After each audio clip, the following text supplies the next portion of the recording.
அவர் 100 தடவை வாழ்க எடப்பாடி பழனிசாமி வருங்கால முதலமைச்சர்னு சொன்னாலும் அவர் வர முடியாது, விடுங்க, அது வேறு விஷயம். அது அண்ணாமலை சொன்னாலும் நிச்சயமாக பழனிசாமி சம்மதிக்க மாட்டார். அண்ணாமலை என்ட்ரியை அவர் விரும்ப மாட்டார். அதுதான் அரசியல் நடந்து ஒரு பெரிய கட்சி தேவையில்லாமல் அவரை பதவியிலிருந்து எடுத்து அது யானை தலையில் மண்ணவாரி போட்ட மாதிரி போட்டுக்கிச்சு.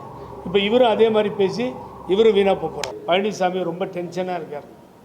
ஒரு பக்கம் செலவு பண்ணி கூட்டத்தை கூட்டுறாரு. இப்படிலாம் நடந்துட்டுருக்கு. இப்போ எங்கள் செம்மல் அண்ணெல்லாம் கூட இருக்காங்க. அவரெல்லாம் எனக்கு சொந்த அண்ணன் மாதிரி. பல பேர் கூட இருக்காங்க. தயவு செஞ்சு என்ன சொல்கிறேன், நீங்கள் இனிமேல் பழனிசாமியோட போகும்போதோ பார்க்கும்போது ஒரு ஹெல்மெட்டை போட்டு போனால் நல்லது. ஏன்னா இனிமேல் தலையில் அடிக்க ஆரம்பிச்சிடுவார். இப்போ கையில் அடிச்சிருக்கார் தம்பிதுரையை, இனிமேல் எல்லாருக்கும் அடிவிடும். ஆகவே ஹெல்மெட்டை போட்டு உங்களை பாதுகாத்துக்கும். அவங்க மேலே எனக்கு ஒன்றும் கோபம் இல்லைங்க. பாவம் பேசி யாரோ ஒருத்தங்க நேற்றியெல்லாம் கண்ணாபண்ணான்னு பேசியிருக்காங்க யாரோ ஒருத்தங்க. அதையெல்லாம் நான் கண்டிக்கிறேன் அந்த அம்மாவை பற்றி பேசுறது. ஆனால் வீட்லேயே உட்காந்துக்கிட்டு எப்பயாவது வெளியில் வந்து திமுக அரசை குறை சொல்லிவிட்டு இது சரியில்லை இது சரியில்லை இது சரியில்லைன்ட்டு போகிறது சரியாக இல்லை. நீங்கள் வெளியில் ஃபீல்டுக்கு வந்தால் தான் எதையாவது செய்ய முடியும். அண்ணன் ஓபிஎஸ்க்கும் அதுதான், அந்த அம்மாவுக்கும் அதுதான். வெளியிலே வராமல் எப்படி சார் அரசியல் பண்ணுவீங்க நீங்கள்? என்டிஏலேருந்து வந்துட்டார், சந்தோஷம். அண்ணன் எதாவது பண்ணும் இல்லை அவர் வெளியில் வந்து. ஆகவே அதை பண்ணணும் சார். எத்தனை பேர் இப்போ நேத்தி கொஸ்டன்லாம் என்னென்னா, இந்த ஆட்சி மக்கள் விருப்பம், இந்த ஆட்சி தொடரும் தொடரலைன்றது. ஆனால் என்ன கேட்குறாங்கன்னா வேடிக்கையே பார்க்குறேன் நான்.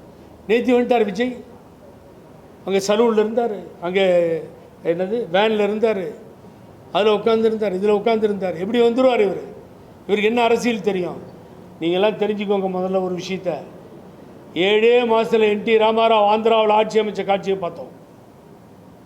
72 கட்சி ஆரம்பித்த தலைவருக்கு ஒரு பெரிய சேலஞ்சாக வந்தது திண்டுக்கல் தேர்தல். உடனே திண்டுக்கல் தேர்தலில் ஒரு மாபெரும் வெற்றி. திமுக வேட்பாளர் சித்தன், காங்கிரஸ் வேட்பாளர் பெருந்தலைவர் காமராஜர் இருந்தார். பெரிய சரித்திரத்தை படைத்தார் புரட்சித் தலைவர் எம்ஜிஆர். திண்டுக்கல் மக்கள் அந்த வெற்றி வாகையை சூடினார்கள். அரசியல் என்ன வேணாலும் நடக்குங்க. நான் வந்து திமுகவுக்கு எதிர்ப்போ இல்லை விஜய்க்கு ஆதரவோ அப்படிலாம் பேசலை. நான் பேசுகிறது நியாயமாக பேசுகிறேன். ஆகவே அந்த எழுச்சிமிகு கூட்டத்தை பார்த்த பின்னால் நீங்கள் சாதாரணமாக அதை இடைப்பட முடியாது. அது உங்களுக்கு அபாயமணி. பிஜேபி தான் கடுமையாக எதிர்த்திருக்கார் அவர். அது வந்து அபாயமணி டு பிஜேபி அலையன்ஸ், அவ்வளோதான். கூட்டணி ஒத்துக்கோங்களா சார்? அவர் சொல்கிறார் பழனிசாமி.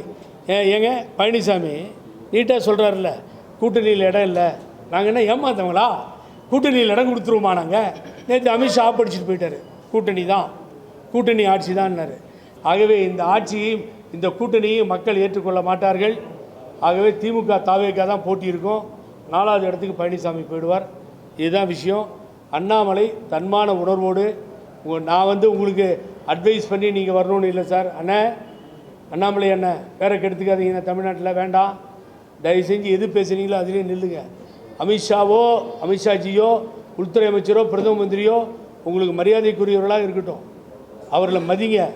ஆனால் நீங்கள் சொன்ன சொற்களை எல்லாம் காலில் போட்டு மிதிக்காதீங்க.